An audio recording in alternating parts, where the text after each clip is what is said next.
What if I told you nothing ever goes away until it teaches us what we need to know?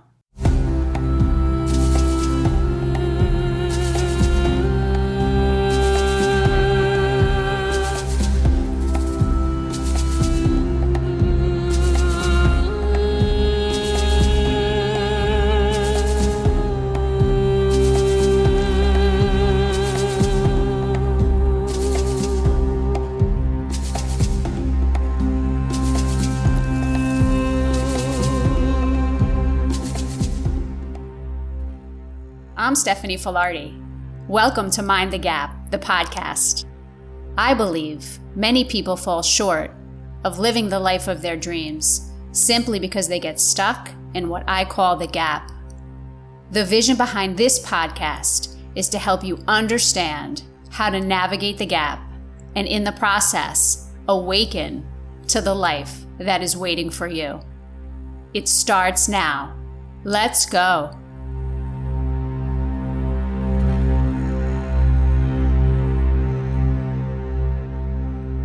Welcome, everybody. Thank you for joining today. Let's begin by taking our 3 conscious breaths, inhaling, filling up, expanding the belly, ribs, and chest. Exhale, let it go out of your mouth. Release with a sigh. Inhale, filling up. Exhale, let it go.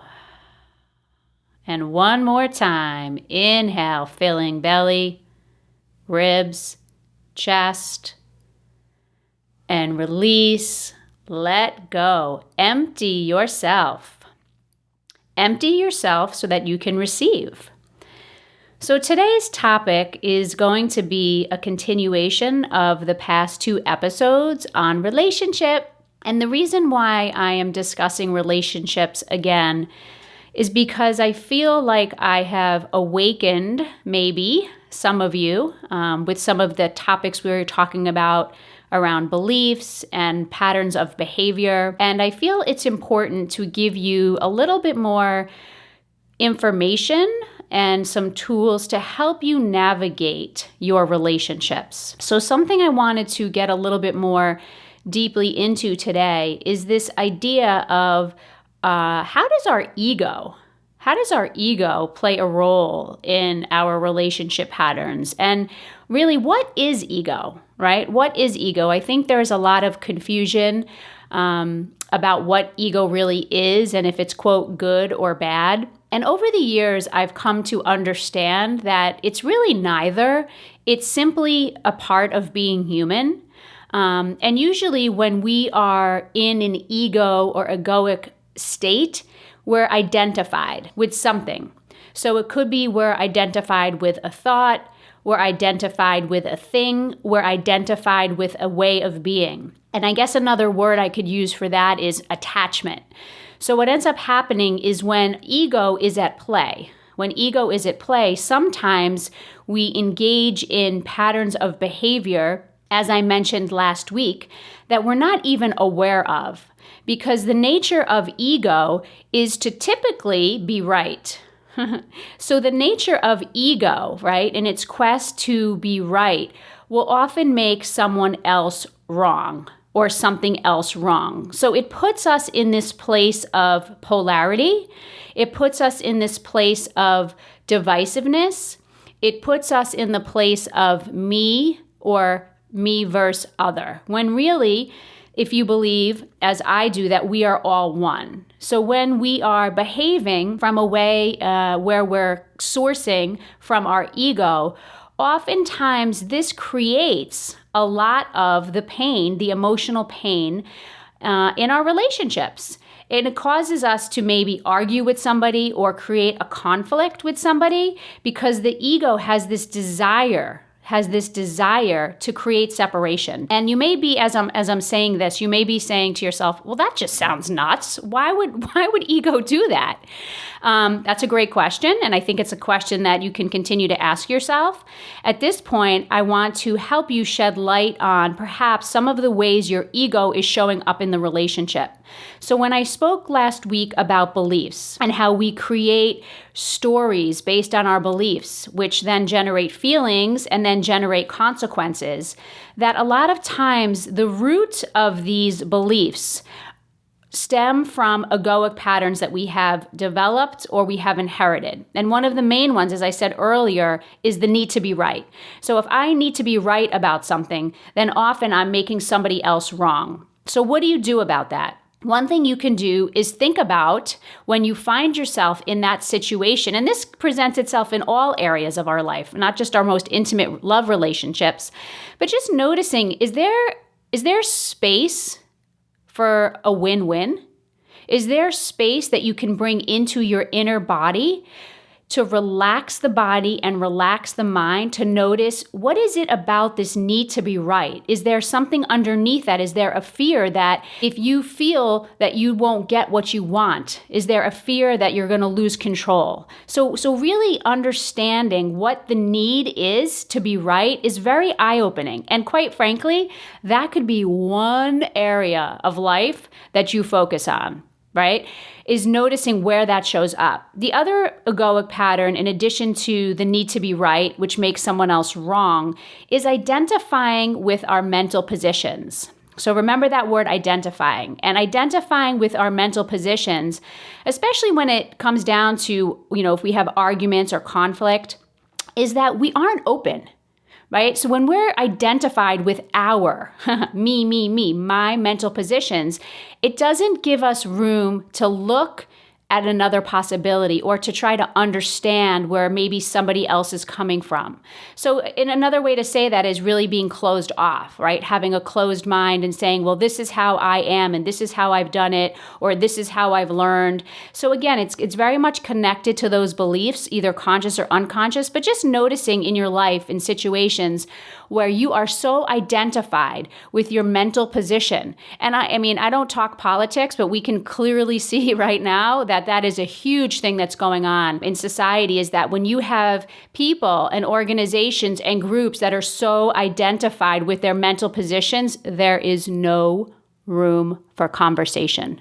And when there is no room for conversation, there is no room for connection, and there is certainly no room for creating win-wins and possibility, because we are so right. We are so identified with our mental position that if we even think about another possibility, then our ego goes, oh, I'm going to lose. Right? I'm not in control, or there's some fear there. So noticing when those patterns come up in your life, whether personally or professionally. And then the other thing that I want to share, in addition to this need to be right and identifying with our mental positions and how we create separation, is sometimes we have a lot of emotional pain that comes up in relationship. And a lot of this emotional pain is past, right? It's past accumulated pain that we have either experienced ourselves when we were children or as adults, and also the collective pain of humanity. So I want to share with you a word and a concept that some of you might be aware of, that actually Eckhart Tolle speaks a lot about, and it's called the pain body. It's called the pain body. And I'm going to give you the definition, how he explains it, and it's from the book Stillness Speaks by Eckhart Tolle, and this is how he talks about the pain body. The pain body is an energy field within you that sporadically takes you over because it needs to experience more emotional pain for it to feed on and replenish itself. It will try to control your thinking and make it deeply negative. It loves your negative thoughts since it resonates with their frequency and so can feed on them. It will also provide negative emotional reactions in people close to you, especially your partner, in order to feed on the ensuing drama and emotional pain. So I encourage you, for those of you curious about this, and some of you may have sensed this already, that there are times when your reaction to a situation is way out of proportion to actually what has occurred, right? So we call that maybe a trigger. Like I said, Eckhart calls it a pain body. So when you notice yourself having a reaction that seems bigger or feels bigger than what is, quote, logical, it's often that it is triggering your pain body, which is an accumulation of past pain that shows up in your energy field. So without getting too complicated with the terminology, I want to bring it back to simplicity, and that, egoic patterns, the root of these patterns can be changed. They can be transformed once you become aware, right? So that's what you do. How do you free yourself from these patterns that cause the pain to come up? How do you free yourself from these egoic patterns? And it's simple. You start to become aware. You start to notice where you're getting triggered. You start to notice where you need to be right, where you're identifying with your mental positions because you don't want to hear somebody else's side of it, where you're looking to create separation, right? And that's an interesting one because a lot of people, myself included, having studied yoga for many years and practice, we talk about yoga meaning union, right? That's the definition of yoga, right? So it's interesting when we can practice yoga and feel connected to ourselves and to others, but then maybe we leave the yoga room and somebody does something to us and we're like, oh God, how could they do that? Or maybe we do something to somebody else, right? We cut them off on the road, or we have road rage. And it's like, wow, that's interesting. I just practiced yoga for an hour and a half and we're all one, right? So if I do something to you, I'm doing it to me. Yet when I leave the yoga room, I'm behaving that way. So it can be really subtle. And then of course it could be extreme, where in situations we have seen over the years where people actually act out violently against somebody else because they believe them to be so different and wrong, right? So I'm going to leave that there. So what do? We become aware. Number one, we become aware. Number two, we witness, right? So we start to witness. You get curious about how these patterns show up, not only in yourself, but in your partner or the people that you're dealing with, the people that you have these challenges with. You witness it, meaning when I say witness is you do not react. You act as if you're watching a movie and you get curious about the behaviors. And then the third thing, once you become aware and you witness, you stop feeding it. And what feeds it? What feeds the emotional pain? What feeds the pain body? You guessed it, your thoughts. Your thoughts. Because what a lot of people don't understand is that we are the creators. We are the creators. And we create every single day by our thoughts. So becoming mindful of the power that we have to create our reality by choosing to focus on certain thoughts is an important step in this process. So noticing in your life where you're feeding the pain body.